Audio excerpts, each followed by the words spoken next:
Bonjour, bonjour.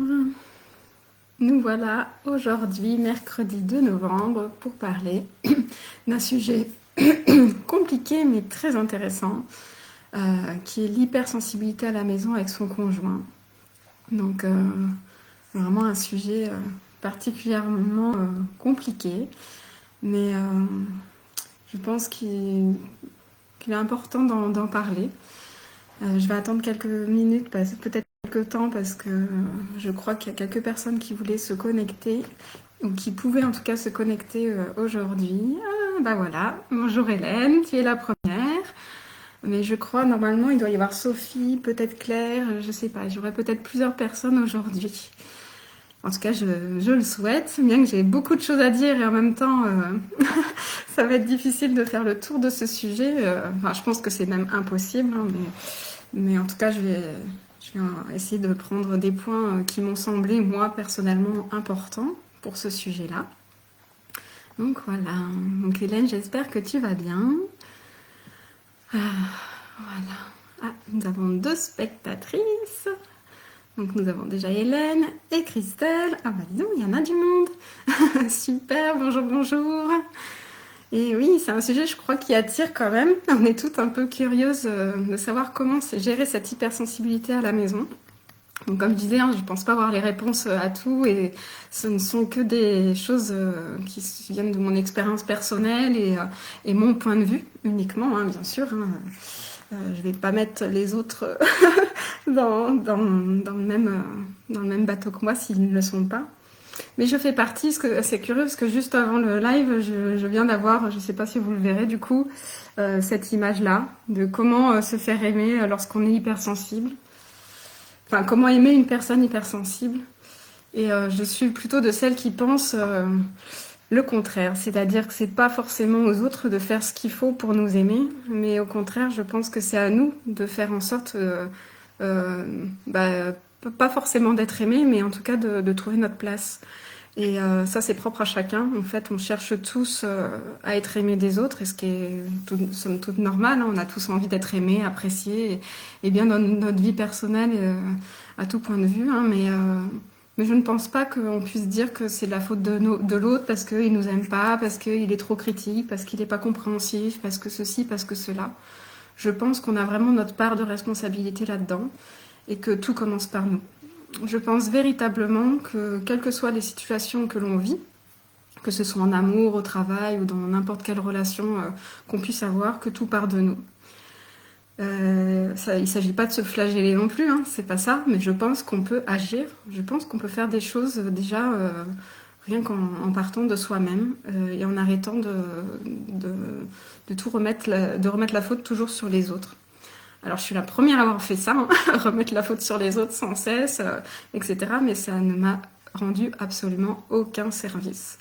Bien au contraire, je pense que ça m'a plutôt desservi qu'autre chose. Et il n'y a qu'à partir du moment où j'ai commencé à comprendre que je pouvais agir et changer mon regard et changer mon attitude et changer plein de choses à partir de moi, qu'il y a eu de véritables changements et progressions dans ma vie.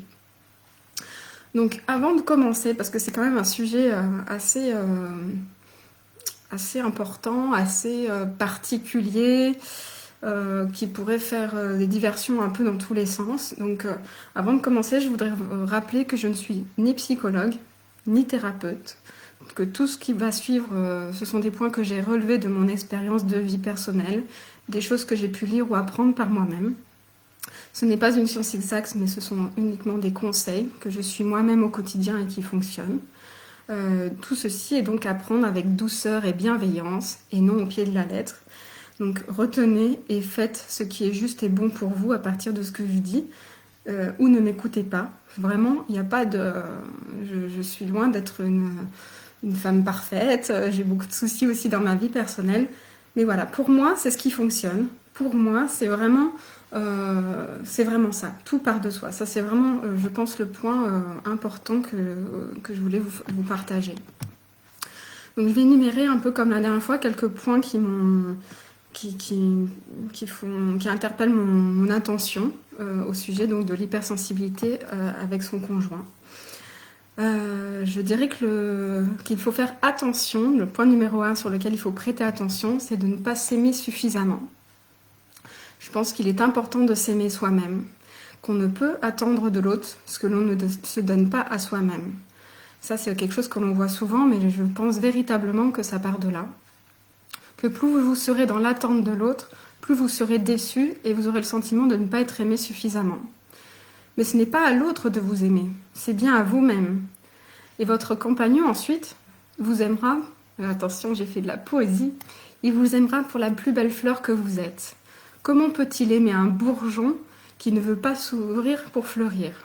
Soyez une belle fleur et il viendra butiner, car ainsi vous serez la plus belle et la plus rayonnante des fleurs.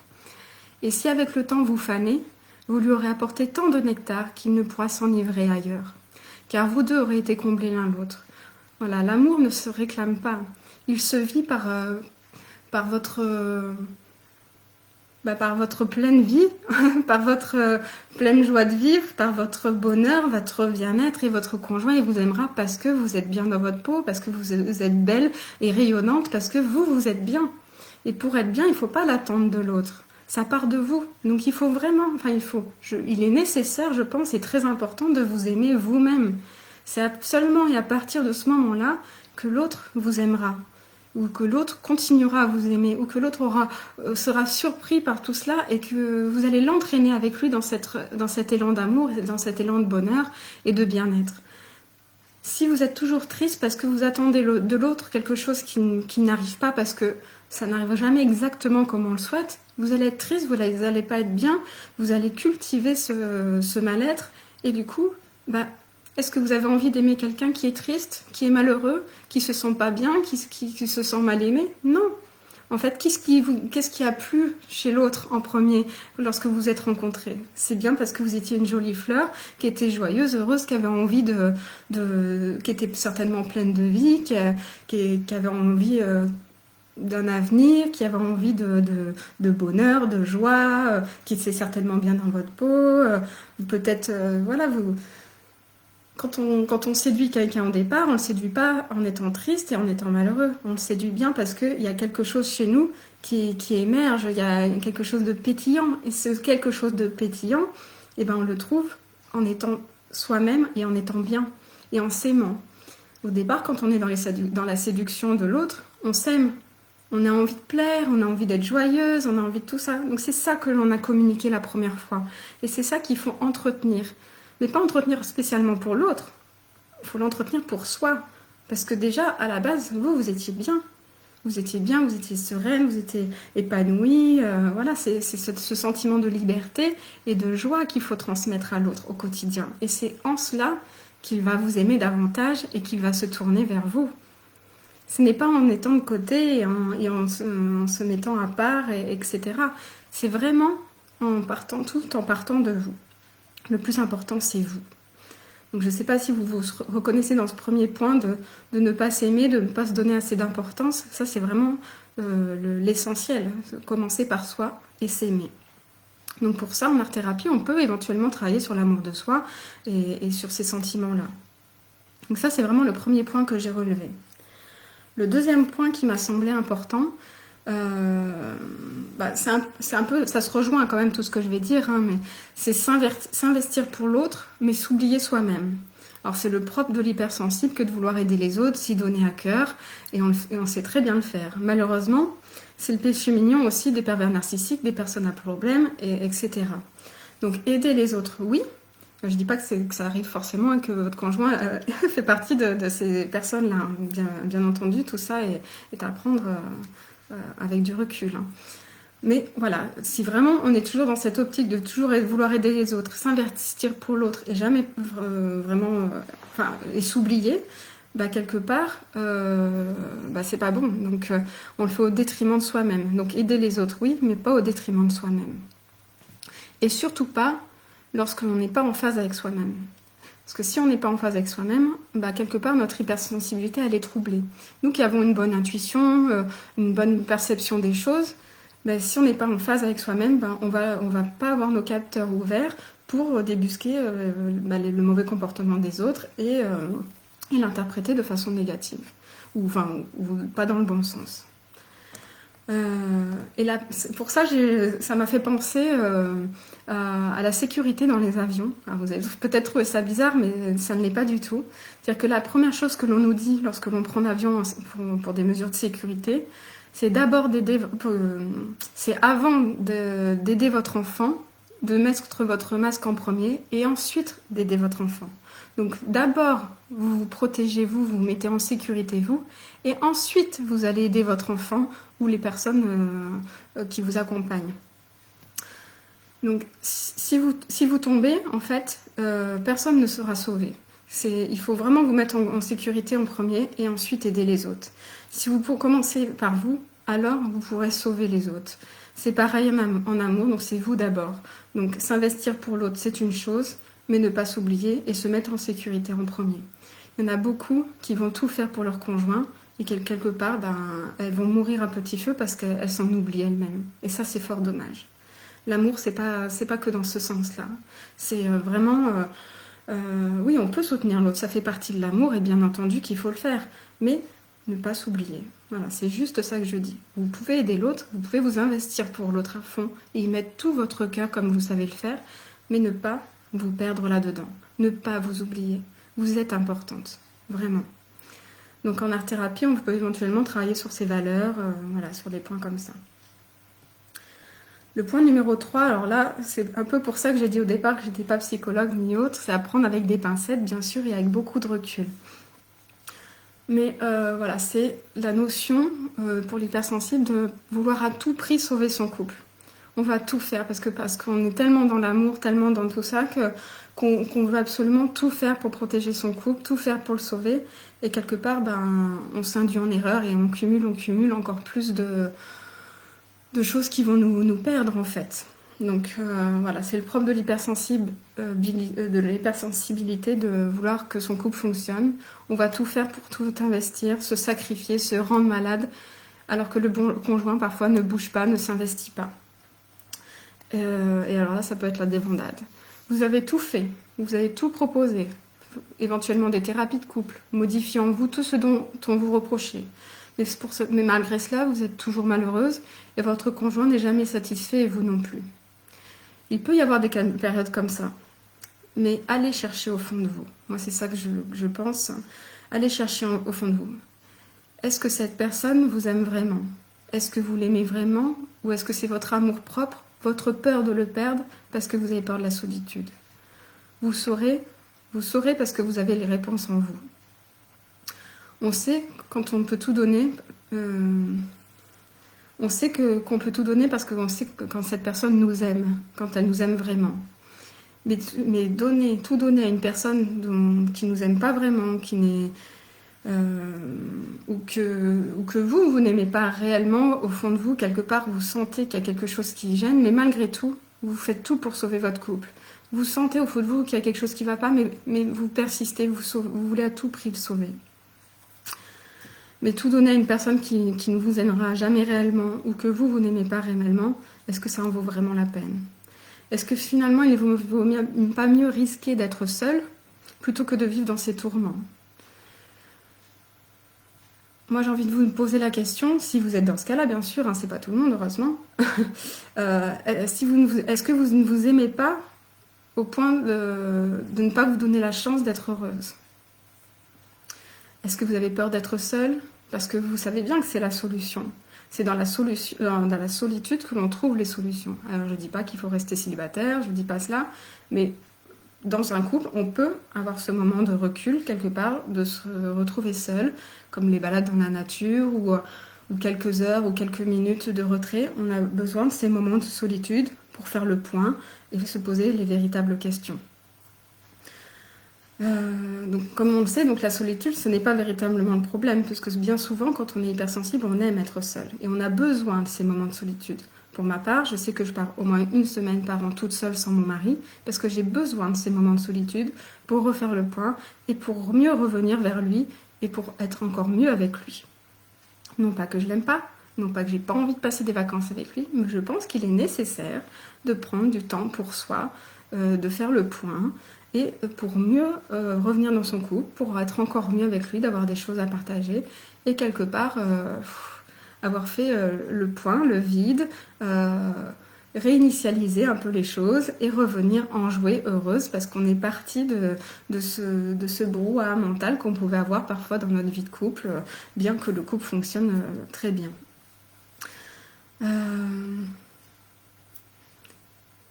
Donc, le problème, c'est que nous avons peur, nous ne savons pas nous aimer nous-mêmes. Voilà.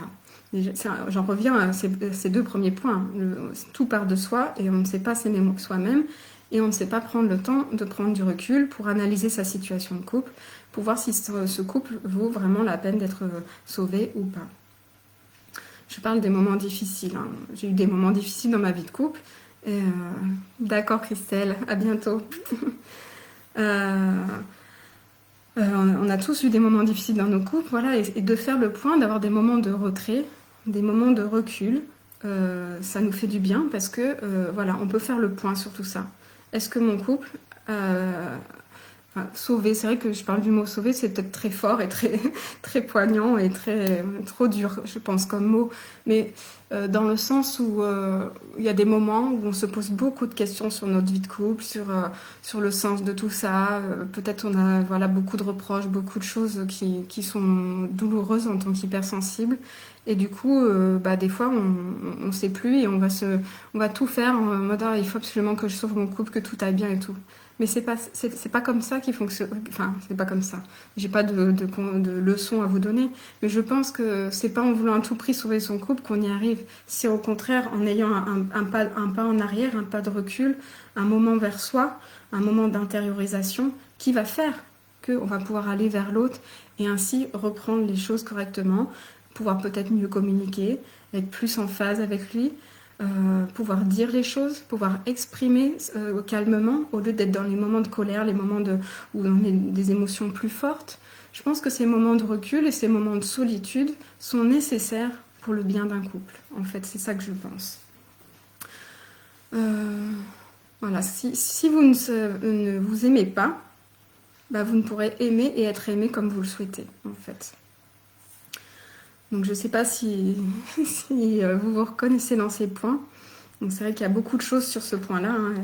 Il y a le problème de couple, il y a l'histoire de prendre du recul, de la solitude, des moments de solitude. Il y a s'aimer soi-même. Il y a beaucoup de choses dans ce point, j'en suis consciente. Donc je ne vous dis absolument pas de quitter votre conjoint. Je vous dis juste de savoir pourquoi vous restez et pourquoi vous faites tout cela. Pourquoi vous investissez autant. Donc voilà, peut-être que si vous investissez autant, c'est soit parce que vraiment et véritablement, il y a énormément d'amour entre vous et c'est super, soit parce que vous essayez de sauver quelque chose parce que vous avez peur d'être seul. Il y a certainement d'autres points, mais en ce qui me concerne, je pense qu'il y a souvent eu de ça dans mes relations de couple à l'époque. La peur d'être seule, la peur de devoir recommencer, de ne pas trouver la personne qui me correspond, etc. Mais ce n'est pas une excuse pour rester avec la personne qui ne nous convient pas. Et c'est très important de savoir ce que l'on veut. Et si on reste avec la personne que l'on aime et qu'on le s'investit, on sait pourquoi on le fait. Quand on prend ce moment de recul et de solitude, eh bien on sait pourquoi on fait les choses. Et ainsi, la relation devient plus belle.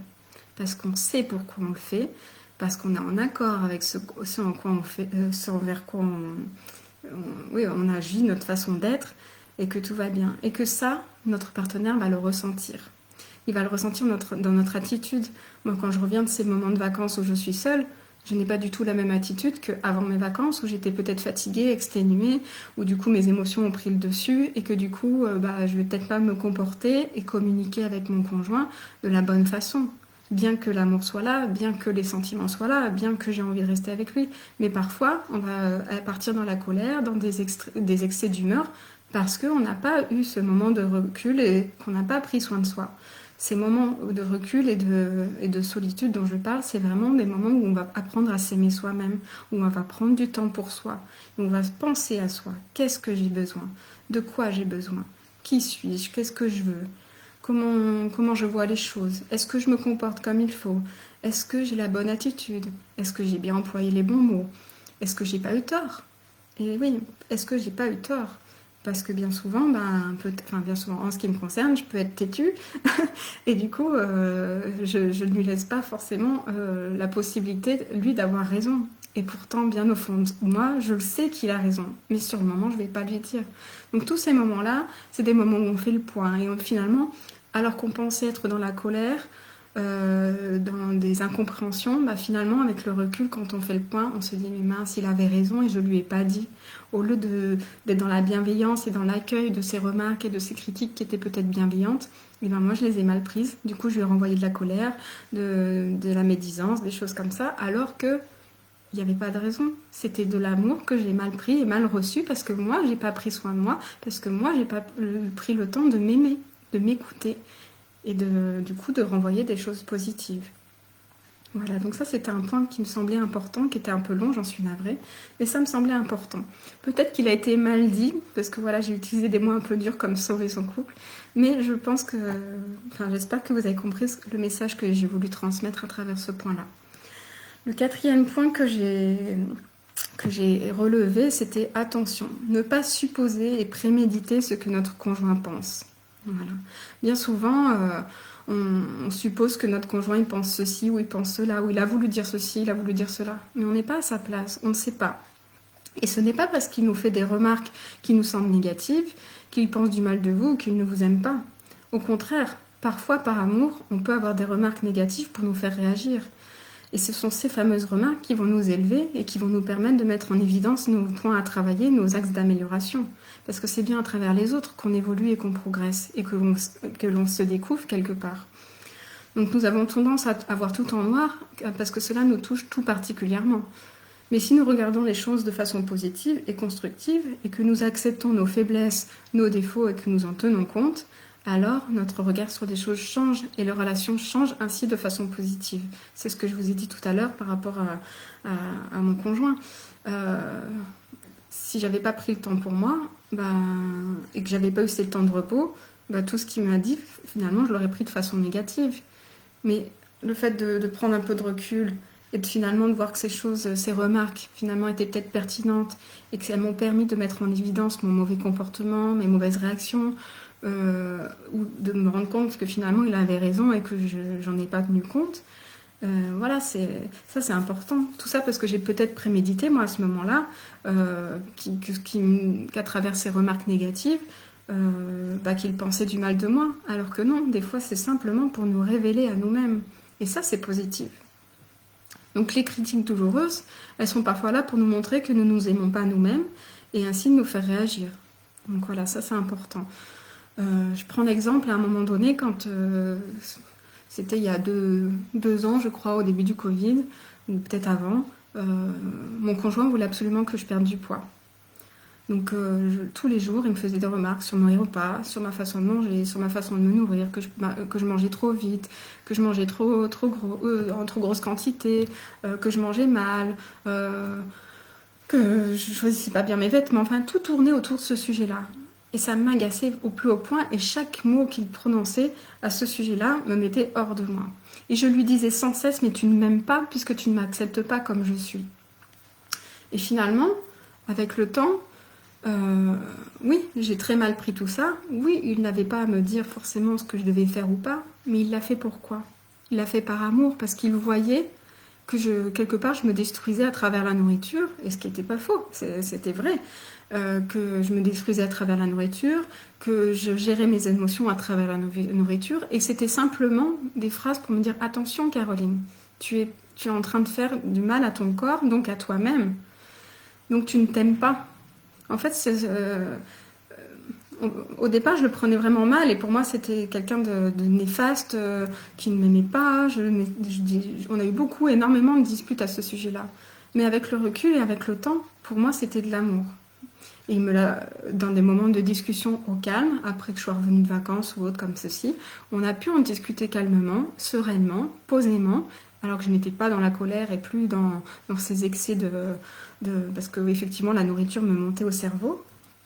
Eh bien, on avait pu avoir ces échanges. Et il m'a dit, je lui dis, mais mes précédents partenaires m'ont jamais dit ça et tout. Ils m'ont dit, c'est parce qu'ils ne t'aimaient pas. Et je pense qu'il a raison. Je pense qu'il a raison que, effectivement, que si quelqu'un veut souhaite pour nous qu'on soit en meilleure santé, souhaite pour nous qu'on ait une silhouette plus harmonieuse, souhaite pour nous que l'on soit plus joyeux parce qu'on se sent bien et belle dans son corps, effectivement, lui, il a peut-être cette envie-là personnelle d'avoir une belle femme, mais quel est le mal à travers ça?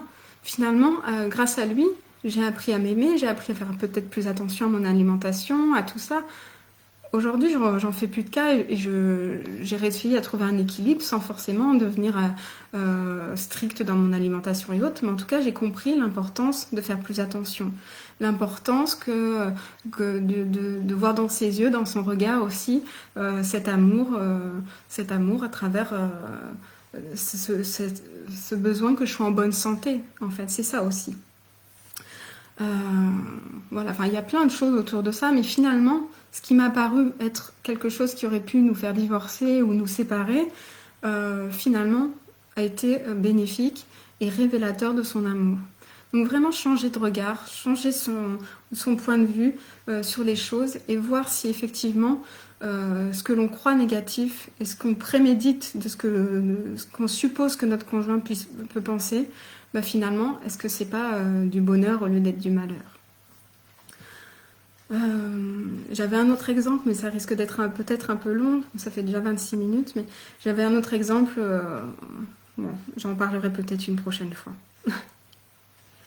Donc en art-thérapie, on peut ici travailler sur les axes de progression. Le 5e point qui est très très important également, c'est que nos conjoints ont eux aussi une sensibilité et des émotions. Alors ils sont peut-être pas forcément hypersensibles, quoique il y en a certains qui le sont. Et je crois que petit à petit, les gens vont le devenir de plus en plus. Mais voilà, ils ont eux aussi une sensibilité. Ils ont eux aussi des moments pas faciles à vivre.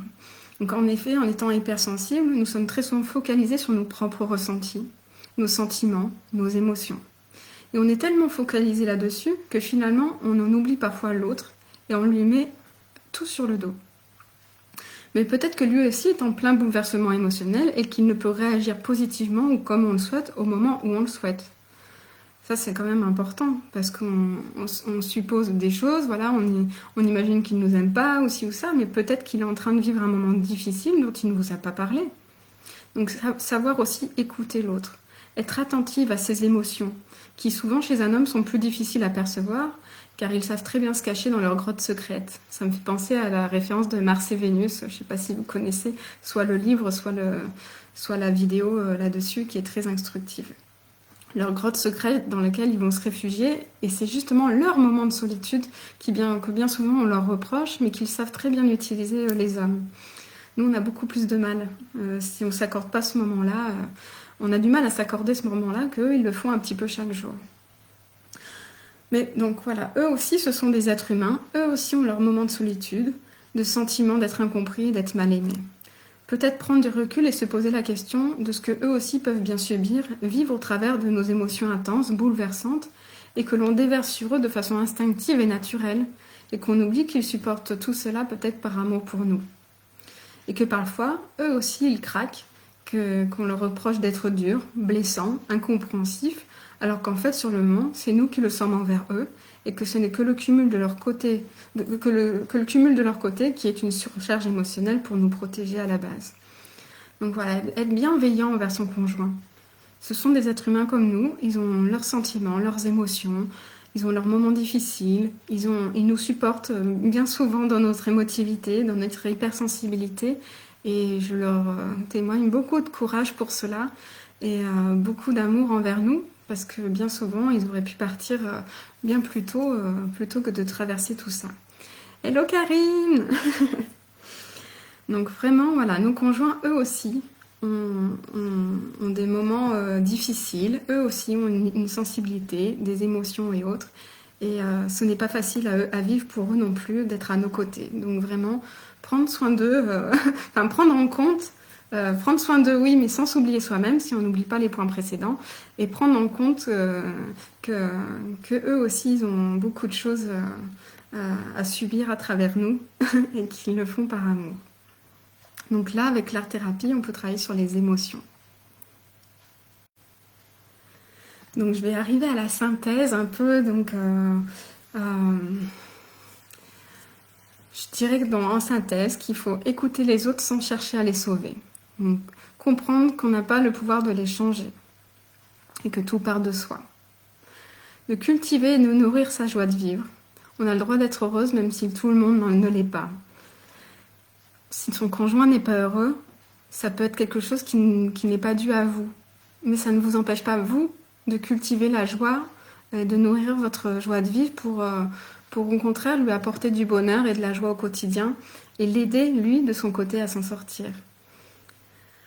De prendre de la distance. Donc, comme je vous l'ai dit, ne pas être tout le temps omniprésente pour ne pas devenir une béquille et prendre ce temps de ressourcement, de solitude dont on a besoin pour pouvoir se préserver, pour pouvoir faire le point et avoir des moments de moments présents, d'instants présents, de moments pour soi, de moments d'amour de soi, des moments de balade en nature, seul. C'est dans ces moments-là vraiment qu'on se retrouve en tant qu'hypersensible et que l'on va pouvoir développer notre hypersensibilité de façon positive. Et de vivre sa vie pleinement. Continuer à avancer, à réaliser ses rêves, à montrer l'exemple, à devenir un exemple, de contaminer les autres de ses espoirs, de ses joies, au lieu de les laisser vous contaminer de leurs énergies négatives. Donc vraiment ce que je disais au tout début de la vidéo, c'était ça, c'était vraiment que tout part de soi.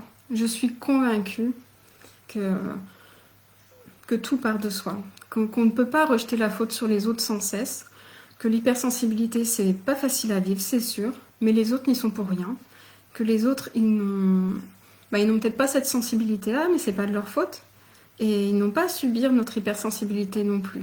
C'est à nous de la prendre en main, c'est à nous de se prendre en main, c'est à nous de faire en sorte que notre joie de vivre, de notre bienveillance puisse se communiquer envers les autres. C'est beau, dit Karine. Oui, c'est vrai que c'est beau. Je pense que notre hypersensibilité, bien souvent, on la voit comme quelque chose de négatif, de pesant, de lourd, alors que finalement, on peut en faire de jolies choses. On a de jolies choses dans notre hypersensibilité et on a de jolies choses à transmettre. Alors oui, on va tomber bien bas, mais oui, on peut monter très haut. Donc, préserver notre conjoint, le préserver de tout ça, parce que c'est ce que je disais, bon, je dis pas que tout le monde est comme ça, hein, bien sûr que non, mais c'est ce que je disais, c'est que notre hypersensibilité, quelque part, on le fait subir à l'autre, et qui sont bien là par amour, à nous soutenir, à être présents, que parfois ils sont durs envers nous, mais que ce n'est pas pour rien. Bonjour Stéliane Voilà, ils sont durs envers nous, mais peut-être parce que nous, on est durs envers eux aussi, et qu'on leur fait subir beaucoup, beaucoup de choses, quoi. Donc vraiment, moi j'ai envie de dire félicitations, bravo à nos conjoints, et à nous de leur montrer que nous sommes de belles personnes, que nous pouvons gérer nos émotions, que nous pouvons en faire de jolies choses, que nous pouvons les aimer, mais parce que nous on se sera aimés en premier, et qu'ainsi en étant bien avec nous-mêmes, en nous aimant, en se sentant bien dans notre corps, bien dans notre être, qu'en prenant des moments pour soi de solitude et de bienveillance, eh bien on pourra être avec eux les plus belles des plus belles fleurs du monde. Et qu'ainsi, ils viendront butiner à nos côtés pour tout le reste de notre vie. Voilà, je crois que sur ces belles paroles, je vais finir. Je sais que j'ai eu des moments durs dans cette vidéo, qui ne vous concernaient peut-être pas, et je le souhaite, que ça ne vous concernait pas. Il y a eu cette séquence sur sauver son couple qui me chagrine un peu, mais je pense que c'était important aussi pour me mener à ce moment de solitude. Mais voilà, vraiment le point à retenir, c'est que tout part de vous, et que c'est très important de vous aimer, c'est nécessaire de vous aimer. C'est nécessaire d'être bien avec vous-même, parce que seulement et seulement si vous êtes bien avec vous-même, alors vous serez bien avec les autres. Et ça, c'est valable autant avec votre conjoint qu'avec vos amis, qu'avec vos collègues et avec vous-même. C'est valable pour tout. S'aimer soi-même, c'est la base de tout. Et que tout part de là. Et que vous ne pouvez pas demander à l'autre de vous aimer si vous-même vous ne vous aimez pas. Alors, moi je vous dis, aimez-vous, soyez heureuse, soyez joyeuse, soyez pleine de vie, faites tout pour vous épanouir et tout ira bien dans votre couple. Voilà. Je vous souhaite une très belle et agréable journée, puis j'espère vous avoir apporté des clés, des solutions, un regard bienveillant, un regard différent, et, euh, et voilà.